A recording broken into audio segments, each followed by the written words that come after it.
Hello student, my self Shailesh Kumar Maurya.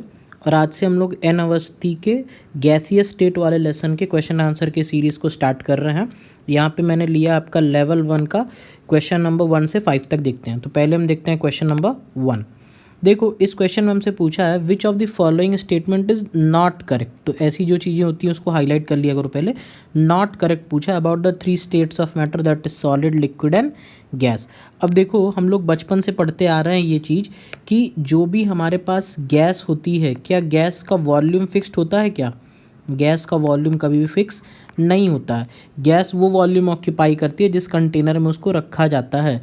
तो अगर आप ऑप्शन सी को ध्यान से पढ़ो तो क्या लिखा है, gases and liquids possess definite volume. तो लिक्विड का तो डेफिनेट वॉल्यूम होता है, लेकिन इसमें ये जो इसने लिख रखा है गैस, यहाँ पे जो शब्द यूज़ कर दिया है, इसकी वजह से ये आंसर गलत हो जाएगा और हमको गलत ही आंसर सेलेक्ट करना था।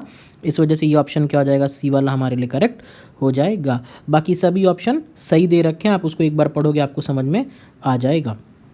ठीक है, कोई भी डाउट हुआ करे तो कमेंट सेक्शन में ज़रूर लिखा करिए, उसका रिप्लाई करने की कोशिश करेंगे। नेक्स्ट क्वेश्चन, सेकंड क्वेश्चन देखते हैं। विच of the following curve does not represent Boyle's law. Boyle's law को कौन सा कर्व रिप्रेजेंट नहीं करता है? तो देखो, बॉयल्स लॉ होता क्या है आपको पता है, P V is equals to constant. ये होता है हमारे पास बॉयल्स लॉ। ठीक है, ये होता है, इसमें टेम्परेचर कांस्टेंट मानते हैं। तो अगर हम बस केवल प्रेशर वॉल्यूम का कर्व प्लॉट करें तो आपको पता है ये एक हाइपरबोलिक कर्व बनेगा। तो ये हो जाएगा पी वर्सेस वी का। ठीक है, अब देखो यहाँ पे ए वाला ऑप्शन तो यानी ठीक है, पी वर्सेस वी का कर्व इसने सही बना रखा है। अच्छा, आपने यहाँ पे पढ़ा पी वी की वैल्यू क्या है, कांस्टेंट है।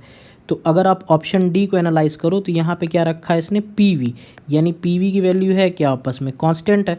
और कांस्टेंट का कर्व प्लॉट करोगे तो एक स्ट्रेट लाइन ही आएगी पैरेलल टू एक्स एक्सिस। तो ये भी ठीक है, क्योंकि ये वॉल्यूम रखो, ये वॉल्यूम रखो, या कोई सा भी वॉल्यूम रखो, वो हमेशा उसको कांस्टेंट ही रहना है। तो इसलिए वो लाइन हमेशा स्ट्रेट ही रहेगी। तो ए भी ऑप्शन ठीक है, डी भी ऑप्शन ठीक है। यानी अब मेरे को बी और सी में प्लॉट करना जिसमें log P versus log 1/v है। यहाँ पे ध्यान से देखना, v इनवर्स लिख रखा है इन्होंने, तो वो 1/v है। तो देख लेते हैं, देखते हैं। तो ये हो गया P V is equals to constant. ठीक है, या इसको मैं ऐसे कर देता हूँ, P V is equals to K कोई कांस्टेंट है।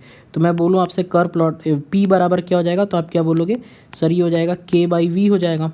मैं कह रहा हूँ दोनों तरफ आप लॉग ले लो, तो आप क्या लिखोगे, log P is equals to log of K by V. और आपको पता है लॉग में अगर कोई चीज़ ए बाई बी है तो उसको लिख सकते हैं log A minus log B. तो अगर मैं प्लॉट करूँ तो आप क्या लिखोगे, log P is equals to log K minus log B. ठीक है, अब इसको स्ट्रेट लाइन के इक्वेशन से कंपेयर कर देते हैं।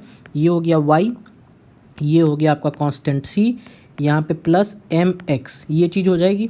और यहाँ पे अगर आपको स्लोप की वैल्यू क्या दिख रही है, देखो ये एम है। ठीक है, ये पूरा टर्म लॉग वी, ये वाला टर्म क्या हो गया, ये तो एक्स हो गया। और स्लोप क्या हो जा रहा है, -1 आ जा रहा है ना, एम कंपेयर करोगे तो m-1 यानी कर्व का स्लोप क्या है, निगेटिव है। लेकिन जो उसका इंटरसेप्ट है वो क्या है, लॉग के वाला, वो पॉजिटिव है। तो इंटरसेप्ट पॉजिटिव, स्लोप निगेटिव। तो अगर आप ध्यान से देखोगे तो ये चीज़ आपका जो बी ऑप्शन है ये ठीक बना हुआ है। देखो ये आपका, सॉरी, ये जो सी वाला ऑप्शन है ये देखिए आपका ठीक बना हुआ है। ये स्लोप इंटरसेप्ट देखिए, ये वाला जो इंटरसेप्ट है ये आपकी पॉजिटिव वैल्यू दे रहा है। और स्लोप कितना दे रखा है, 135 डिग्री, जो कि -1 पे रिप्रेजेंट करता है। tan -1 क्या होता है, tan थीटा -1 इक्वल -135 डिग्री। तो ये स्लोप आ गया। लेकिन बी वाले ऑप्शन में देखिए स्लोप इसने पॉजिटिव स्लोप बना दिया। तो ये चीज़ गलत है और हमको गलत ही सही सेलेक्ट करना था। तो ये बी वाला ऑप्शन क्या हो जाएगा, करेक्ट हो जाएगा। आइए नेक्स्ट क्वेश्चन करते हैं, क्वेश्चन नंबर 3। अब देखो क्वेश्चन नंबर जो 3 है हमारे पास, उसमें हमें यहाँ पे क्या दे रखा है, इसको लिख लेते हैं एक बार पहले। देखो हमको बोल रखा a gas is a volume of 0.2 litre. ठीक है, तो हमें इनिशियल वॉल्यूम जो दे रखा है वो दे रखा है इसने 0.2 लीटर। प्रेशर हमको दे रखा है इसने 1 atm। ठीक है, प्रेशर हमको दे रखा है 1 atm। और टेम्परेचर हमको दे दिया है इसने 0 डिग्री सेल्सियस यानी 273 केल्विन। अब कह रहा है आपको प्रेशर की वैल्यू कांस्टेंट रखनी है एट द सेम प्रेशर, यानी यहाँ पे भी प्रेशर क्या हो जाएगा, कांस्टेंट, जो कि 1 atm। आपको टेम्परेचर कर देना है यहाँ पे, इसको मैं T1 कर देता हूँ और इसको मैं T2 कर देता हूँ। तो टेम्परेचर हमको करना है 273 डिग्री सेल्सियस, तो केल्विन में कन्वर्ट करेंगे तो हो जाएगा 546 केल्विन। और हमको बताना है यहाँ पे V2 की वैल्यू क्या हो जाएगी। तो काफ़ी आसान हो गया हमारे लिए। आप देख रहे हो प्रेशर कांस्टेंट है तो कौन सा लॉ लग जाएगा, चार्ल्स लॉ लग जाएगा। चार्ल्स लॉ क्या होता है, V1/T1 is equals to V2/T2। तो वही लिख देते हैं, V1/T1 is equals to V2/T2। T2। पहले वॉल्यूम कितना था 0.2, तो 0.2 लिख दिया। फिर टेम्परेचर कितना है 273 इज इक्वल्स टू, बाद में वॉल्यूम हमको फाइंड करना है V2, बाद में टेम्परेचर कितना है 546।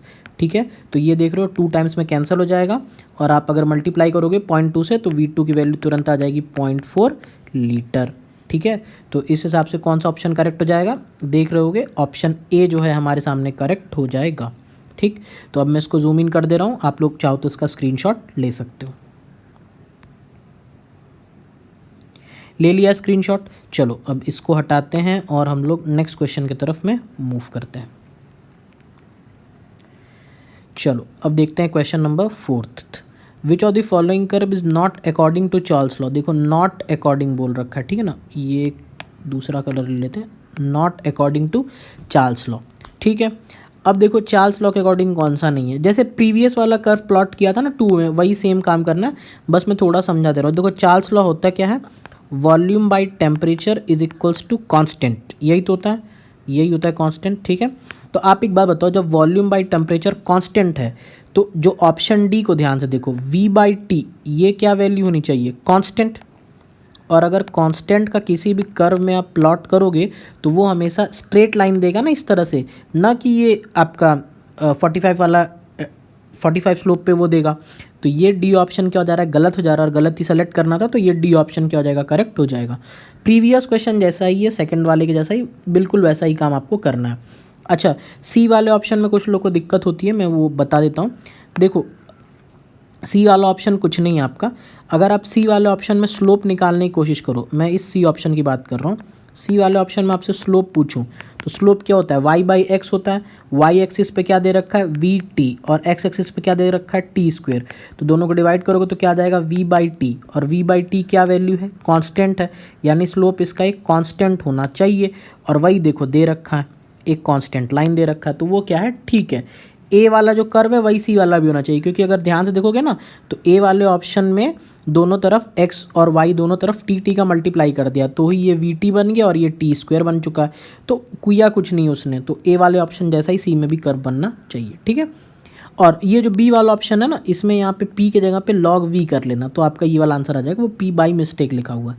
ठीक है, तो इस तरह से आपका ये 4th क्वेश्चन भी हो जाएगा। आइए नेक्स्ट क्वेश्चन करते हैं, क्वेश्चन नंबर 5।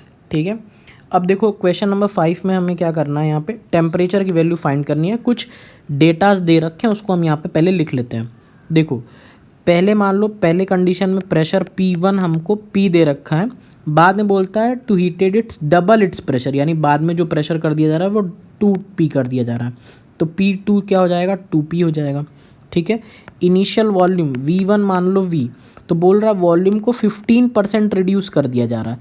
15% रिड्यूस करने का मतलब क्या है, जैसे मान लो आपके पास 100 रुपये थे तो 15% रिड्यूस हो गया, यानी आपके पास अब 85 रुपीज़ हैं, यानी अगर पहले वॉल्यूम V आपने मान रखा तो बाद में वॉल्यूम क्या हो जाएगा 0.85 V हो जाएगा। ठीक है, यही मतलब है। इनिशियल टेम्परेचर T1 क्या दे रखा है 75 डिग्री सेल्सियस, जिसको अगर आप कन्वर्ट करोगे कैल्विन में तो ये आ जाएगा 348 कैल्विन, और आपको T2 यहाँ पे निकालना है, तो बहुत ही सिंपल सा काम हो गया। P1 V1 by T1 is equals to P2 V2 by T2। ठीक है, तो बस यहाँ से सबकी वैल्यू रखोगे तो T2 की वैल्यू आ क्या जाएगी P2 by P1, P2 by P1 into V2 by V1 into T1, बस सबकी वैल्यू रख देनी है यहाँ पे। चलो पुट कर देते हैं हम यहाँ पे, P2 बाई P1 ये तो 2 हो जाएगा, V2 बाई V1 ये हो जाएगा 0.85 इंटू T1 ये हो जाएगा 348, सबका मल्टीप्लाई कर देंगे तो यहाँ से आंसर आ जाएगा आपका 592। लेकिन 592 क्या आएगा, केल्विन आएगा ये तो। ठीक है, और केल्विन को अगर डिग्री सेल्सियस में कन्वर्ट करना तो -273 करेंगे, तो यहाँ से आ जाएगा 319 डिग्री सेल्सियस, और ऐसा ऑप्शन कहाँ दे रखा, ऑप्शन ए दे रखा, जो कि क्या हो जाएगा करेक्ट हो जाएगा। ठीक है, तो ये था हमारा क्वेश्चन नंबर 5। ठीक है, अगर आपको वीडियो अच्छा लगा है, इन्फॉर्मेटिव लगा है, तो आप इसको लाइक और शेयर ज़रूर करना, और चैनल पहली बार आए हो तो सब्सक्राइब करके बेल नोटिफिकेशन ज़रूर प्रेस कर लेना। So that's all for today and thank you for